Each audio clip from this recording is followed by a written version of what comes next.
wrap around, bundle me up, thinking bound, oh man, Windsor.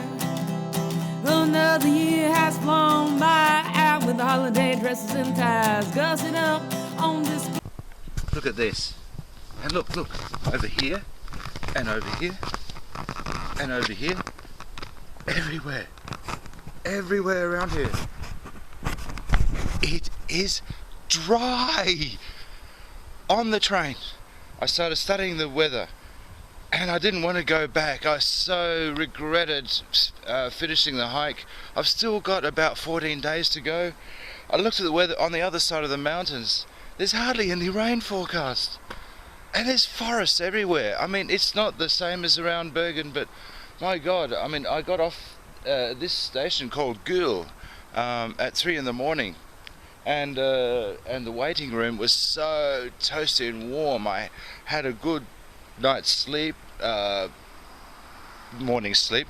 Woke up, spoke to the guy who told me where the crossing was to get across the railway. And man, even though everything is soaked, knowing the weather forecast and all these forests everywhere, I am so pumped because I know that I'll get a big fire going. And there won't be any rain to interrupt the drying process. I'll get everything dry, including my sleeping bag. That's my main project today. And then from here, Oslo in 14 days is an achievable distance. So, mate, it's still on. So, well, who knows what surprises are about to come. You know, I'm about to meet up with, but at the moment, man, I am so relieved, and it's amazing how quickly your mood can change. After my escape from Waterworld, it feels like I've been given a reward for enduring, suffering everything I have, like, for the last few weeks. The place where I got off, the town, I've just climbed up the hill, not very far, and there's been some clearing going on here. The weather is great. It's about 10 degrees, and now begins the process of drying out all my gear, especially the sleeping bag, and that's very important. Not just, well, it is already getting quite stinky, but also it adds weight to the pack. And now is the time when I should be feeling a much lighter pack, because I've been walking for 2 weeks, and I've lightened my load considerably, but every time the water seems to make up for it. But anyway, now I thought I'd just use this amazing opportunity with so much resource around to demonstrate how I would make an ideal Scandinavian long fire. These fires, normally in these conditions you would not want to build a fire like this. It's just too full on. It's not that cold. You don't need such a big fire. But because I've got to dry out a lot of things, I need a big front of heat for the fire to be effective. That's why I'm doing it in this particular case. Now this setup here is about as ideal as I could possibly get to start such a fire. These fires are great in winter in the snow. It keeps the fire off the ground and off the water, and it helps you utilize all these big logs down here. Aren't going to burn like crazy. They're all totally soaked with water, right? They're not going to burn on themselves. They're just there to let air into the fire that I'll be building on top, and then when that fire gets hot enough and slowly dries out the wood underneath will have its effect only after many hours of burning. And when that happens, the wood actually does become useful, and where otherwise would be useless, because you can't just burn soaking wet wood like that just by putting on top of a fire. So, well, this is about how I would set it up. I'm going to try to do this now I'm going to find my lighter. Just got some of this really light birch bark that I just peeled off a tree. Should light straight away, which it does. And things here are dry enough that I can just start putting small branches on top, and and you're off. And with so much resource around, I'm going to have no problems getting this thing going. Here you can see the long fire doing its thing, and this wall of warmth is so hot that even at this distance, to touch this sleeping bag, it's almost too hot to touch. Not flammable, it's safe, but that's how warm it is. Yeah, things are coming together today. The sun has been shining all day, but on the other side of the hill, it's a bit clouded over a bit now, but it's been shining all day. Very welcome sight. More things drying out here, and well, now the classic configuration of the shelter's back, but this time I opted for a more vertical support member. A longer support member, which makes the tent more vertical. Perhaps that will stop the condensation from dripping on my head and at least going down on the sides. We'll see about that tonight, but I think the air will be very much drier anyway. I can't believe how close I was to giving up a couple of days ago. I was on the train to Oslo ready to buy a plane ticket. But now, 2 days on, 2 days ago, I got off that train in the dark, not knowing where it really was, just knowing on the map that it was within walking distance of Oslo. It was a good day, dry. There's forest everywhere, resource everywhere. So I was confident that I could get all my gear out, dry it out, which I did. And everything was totally dry. There was no condensation in the tent for the first time. Sorry, my batteries are playing up in the cold. Yesterday, so after I dried everything out yesterday, was a full day of walking. I walked up like very high up back into the hills, cut a trail. I know where I am. Slight bit of rain last night, but now this morning's frosty and cold, and manageable amounts of condensation. So I just feel fantastic at the moment. It's just brilliant being out here again and back on the trail, and this is what I expected in the first place. So it's just brilliant. And to top everything off, I caught my biggest trout ever yesterday. The biggest obstacle to catching fish is actually finding the worms to catch them with.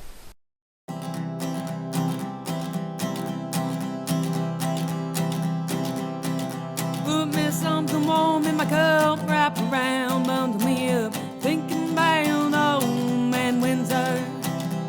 Another year has flown by, out with the holiday dresses and ties, gussing up on display, lit up and tucked away. Goblins, ghosts, carols too, ciders, eggnog, homemade brew, twinkle lights, movie nights, staying with you. Put me something warm in my cup, wrap around. It is early morning, and I swear I just checked. It is -5 degrees, and I'm camped by this like absolutely idyllic trout stream here, but with no bait. And I've been trying to use olives. Somehow trout don't seem to like olives very much. Well, anyway, this trek is one that is not short on drama, and the latest thing to happen was last night around midnight. The zipper broke open from my sleeping bag, and it is totally broken. So I ended up, I couldn't sleep with it like that. I tried using duct tape to seal it up, and duct tape doesn't want to work in very cold conditions, it turns out. It doesn't want to stick. So that didn't work. So I couldn't have picked a better place for a problem like this to happen, because there's a nice little niche corner here between two rocks where I got a fire going, and as you can see, I've been sleeping down there. Extreme sowing from the wilds of Norway at -5 degrees Celsius. Last night my sleeping bag zipper broke. So now, because I've got about 10 more days to go, I have to somehow attempt to make it somewhat functional. For this particular cause, I've decided to sacrifice my polar fleece vest, which has a zipper on it, and I've actually turned it inside out so the zipper will work from the inside. And I've tacked on here at the vest at the collar and down the bottom here, which I'll do likewise on the other side. And then, but the top is much too narrow, so I'm going to have to snip along the arms there to widen it out, so it will go the whole width of the sleeping bag. And hopefully, yeah, these are the tools I'm using. That's all I have. Well, here we finally have a sleeping bag with a new zipper and a fleece lining to boot. Spent most of the morning inserting and sewing this thing in. It only zips so far, but see if I can do this here with one hand. Yeah, the zipper starts there, and then nicely zips up right to the top, like so. And I've actually crawled in, and it works. It's a bit tight and requires a minor act of contortion, but it should keep the heat in, because it really is cold at night times now. So all that's left for me to do is, this is the old zipper, is to just stitch up these kind of areas, and that will be the end of that. And well, tomorrow morning we'll see how well it really worked. Kind of embarrassing, but this is my desperate attempt, since the ground is frozen. I can't get bait or worms or whatever for trout fishing, and I've tried olives and I've tried cranberries, and they're not going for them. I don't have any lures, so well, this is my last ditch attempt at trying to lure a fish into my frying pan this evening. We'll see how we go. I found the perfect stone as a sharpening stone for my hatchet, which is getting a lot of work. Yeah, it's nicely and ergonomically shaped here for holding, and a perfectly flat and smooth surface here. This is better than I bought one. I really am enjoying the fact that I had to hang back here today because of the sleeping bag, because it's been, you know, despite the cold, it's just been beaut weather. Just a beaut camp spot, really comfortable.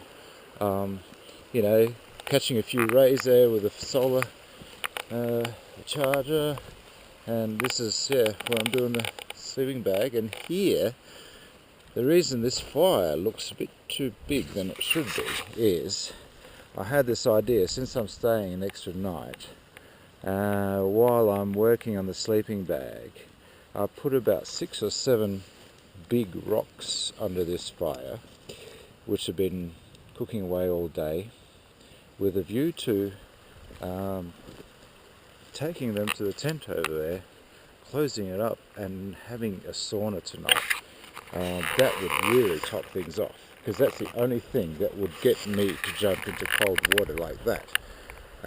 Now, the theory with the sauna is to get these hot rocks here, and with my wire sling, transport them over here, and place them on this side of the tent. Then after which, when I've got all the hot rocks down, and in the back there's all possible water containers that I have at the ready.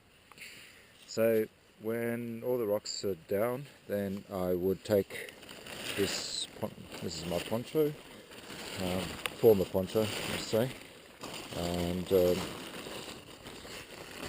close it off like so, probably from the outside, and then I would crawl in, sit down on this side, and well, start the process. Now, I fear that this is doomed to failure, but I'd like to give everything a try, and I'll give it a go.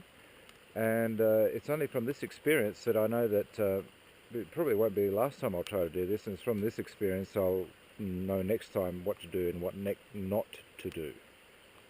Well, I made this really rough sling made of wire that I had with me, and hopefully it'll work. Like, I put it down. This is for actually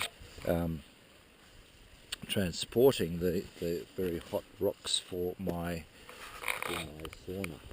So if we put the sling down there, let's say this is a hot rock, we put it there, and then we grab this. I'm doing this with one hand at the moment,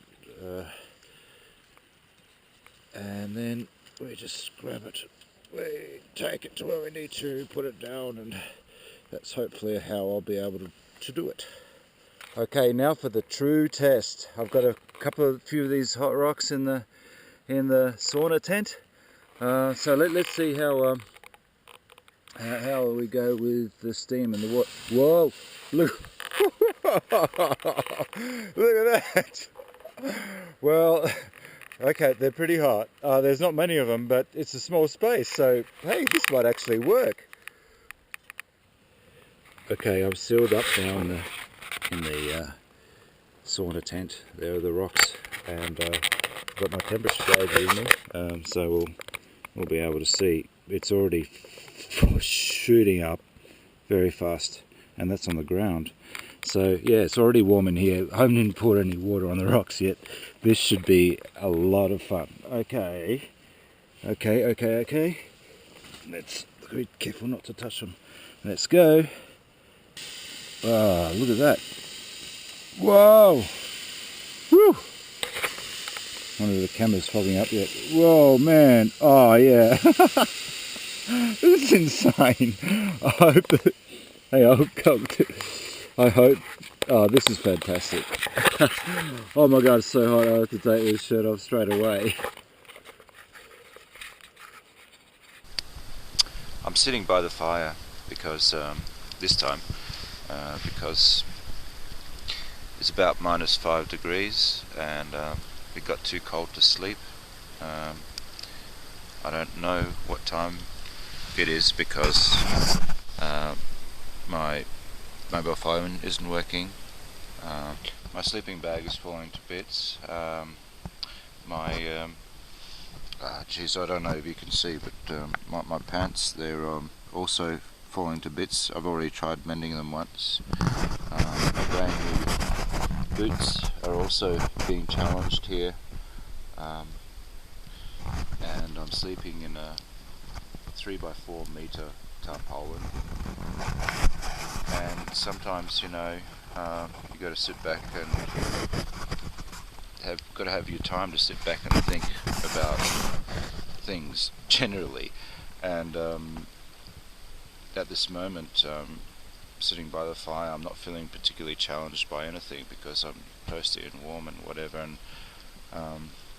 I'm really thinking how it would be possible to execute a expedition like this without the certainty that you're going to have a fire every once in a while, because I mean this isn't a weekend expedition, you know, like of roughing it or something like that. There are real issues that you know, go on, and it's not just a question of making the distance and walking. There are maintenance issues. My fingers now are raw from just from sewing. I still need to fix some things, but you know, I have to put it off for a day or so. Today's a hiking day, and all that sort of thing just kind of brings home the fact that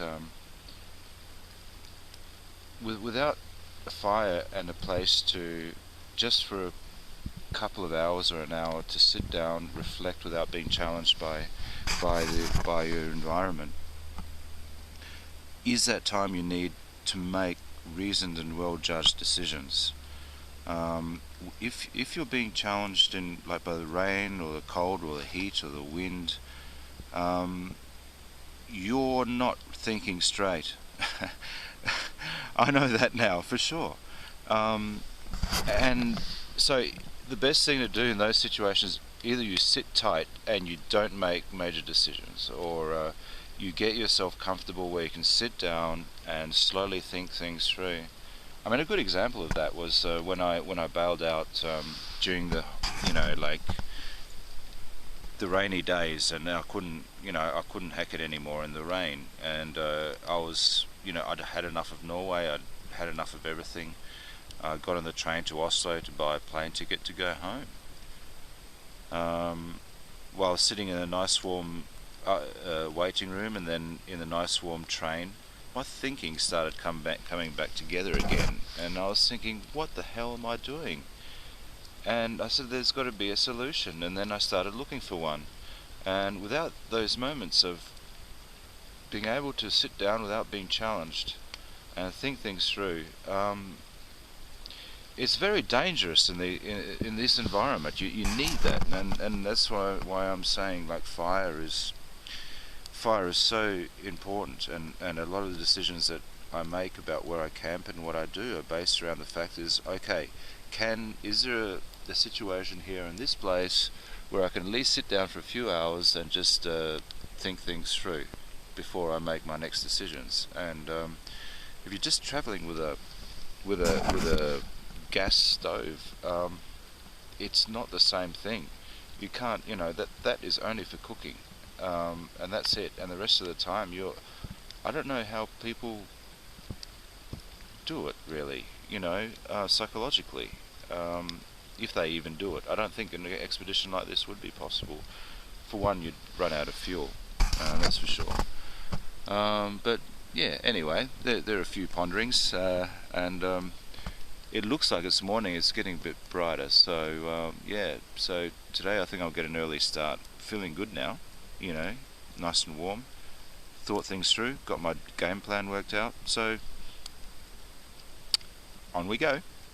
Descending from a plateau now, and this snow is all very nice,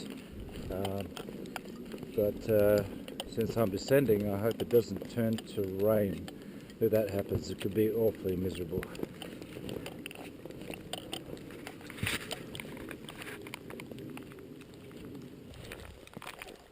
After days of walking, my first signs of civilization. Now, these, whatever they are for, these huts definitely do have to have some track that leads to a road somewhere.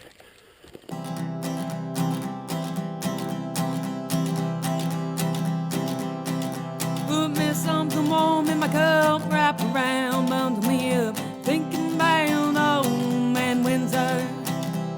Another year has flown by, out with the holiday dresses and ties, gussing up on display.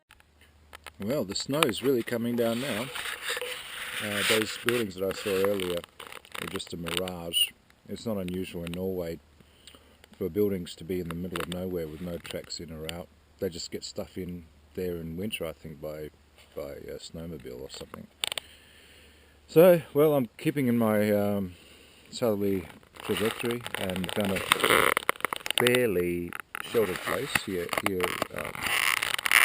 from the elements out there for lunch, and starting to get a bit concerned about tonight, because if I can feel damp creeping in already, and these temperatures, man, I'm going to have to take some underlayers off and put them in my rucksack so they don't get too damp, because it's tough enough getting through the night in that sleeping bag as it is, and I need all the undergarments, dry undergarments that I've got. It's coming close to the end of the day, and a lot of my anxieties about tonight are kind of mellowed a bit. Recently I stumbled across an actual trail for humans. See the blue sign there? That reinforces that I am exactly where I should be. I've been walking blind for 2 days apart from using a compass, you know, so that's a big phew. So that means that I know how far away I am from safety. Everything's cool. This area here for camping is just, there's a little stream there that still has a little bit of liquid water flowing down it. That's the water supply, and we're on a bit of high elevation that's away from any potential cold traps of air, and this spot here is surrounded by spruce trees that are going to provide shelter and wood and everything, and here is a flat area that I think I'll put my tent. So I'm quite damp now, and I know it's cold even though I don't feel it, so I've got to get to work. So we'll see how this all works out.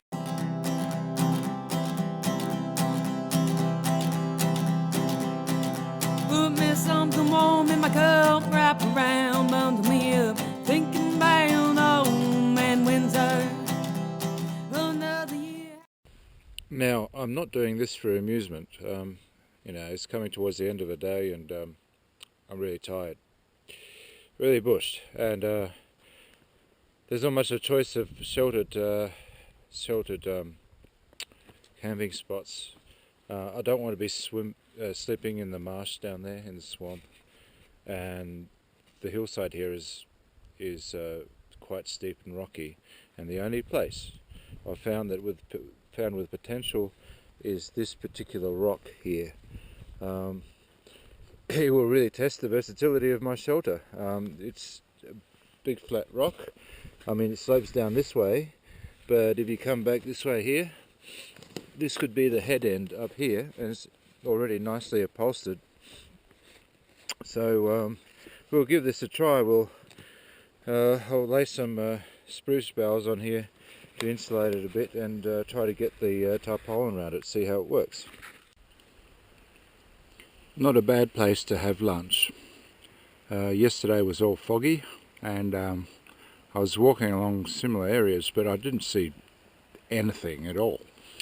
So I'm happy about today, except for the fact that I lost the trail. So I just have to go on compass bearings for a while.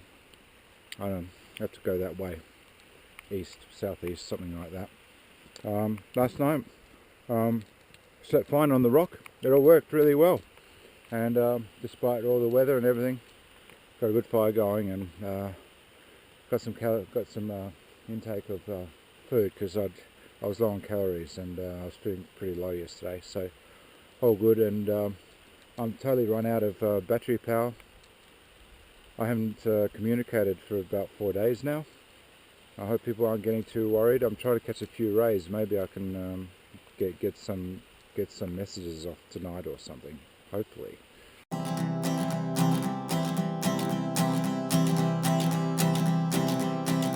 Put me something warm in my cup, wrap around, bundle me up, thinking about home and Windsor. Another year has flown by, out with the holiday dresses and ties, gussing up on display, lit up and tucked away. Goblins, ghosts, carols too, ciders, eggnog, homemade brew, twinkle lights, movie nights, stay. A couple of days ago, I burnt a sock.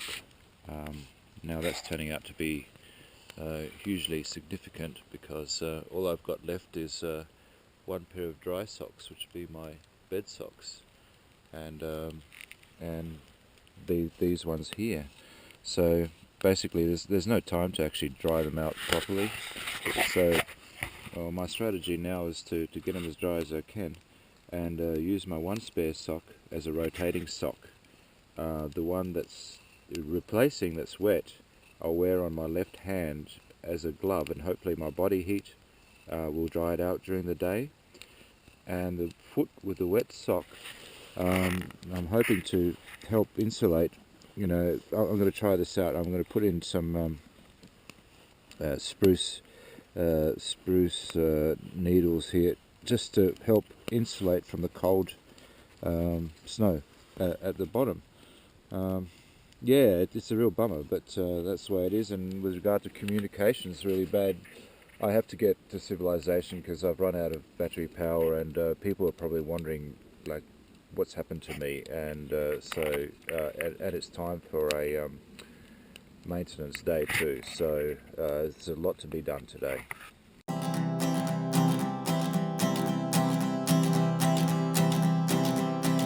Put me something warm in my cup, wrap around, bundle me. I'm so glad I made it down the hills yesterday. It's a glorious morning here in Hablabu, Norway, and this morning I'm actually walking up the hill towards, with a view to actually finding my tent, which I left there yesterday morning. A bit more drama happened, where basically yesterday I woke up, I'd just come down from the high mountains, and you know, it's a really cold night and whatever. It's pretty much, you know, regular type of stuff. But in the morning I woke up and I was feeling nauseous and quite lightheaded and wasn't feeling very good at all. And I didn't know how serious it was and what was really causing it. I had some idea, but I wasn't really sure. And so it took me a long time to get my gear together, and I didn't have really considered it not worth. It takes a lot of effort to take the tent down or the shelter down and fold up, so I thought I'd just leave it there and get down to the resort area down the hill. Luckily that's where it was, and so once people there got to knowing about my situation, they were very forthcoming and very helpful and put me up in a cabin last night. And I've got a lot to thank them for, because they really were very helpful. And so now hopefully I can find my tent. I'm feeling a lot better today, obviously, and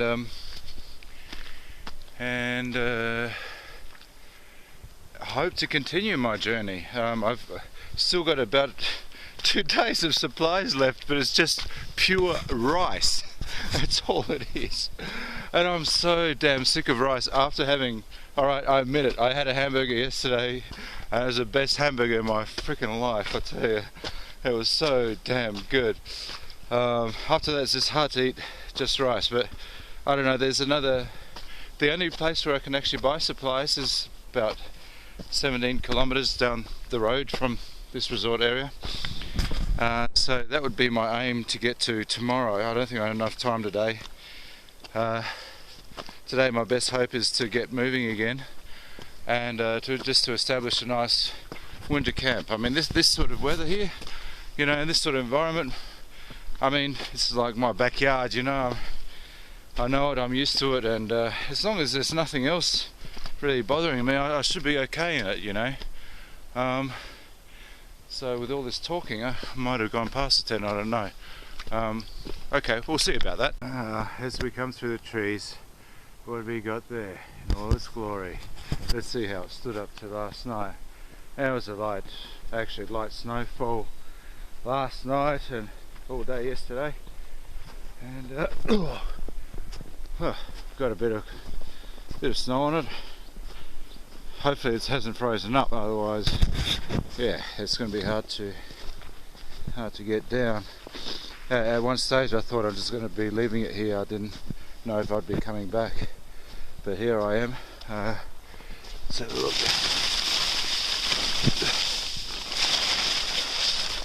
Yeah, oh good, all intact. I could sleep here another night, but I have to get going, so okay, next phase. Well, I got my tent, my bag is packed again, and here we can get a better perspective of where I came from. Like up there, where I'm standing is about 800 meters. The mountains there, like to the tops, are about 400. 1,400. This is where yesterday I came down, and yeah. So this is a place that this is the main place in the area, in the Hagler Boo area, and the manager was so nice. Also, thanking to our Trekhead status and our page that he was happy to let me stay here and recover for free for one night, and they've got a great setup here, you know, very nice people, and a nice area, and I'd recommend anyone, you know, who comes to Norway for a bit of winter fun, and even in summer, you know, it's a great place to stay, beautiful area, and you really do feel like, it does feel like a village atmosphere, and away from, you know, all the world's problems.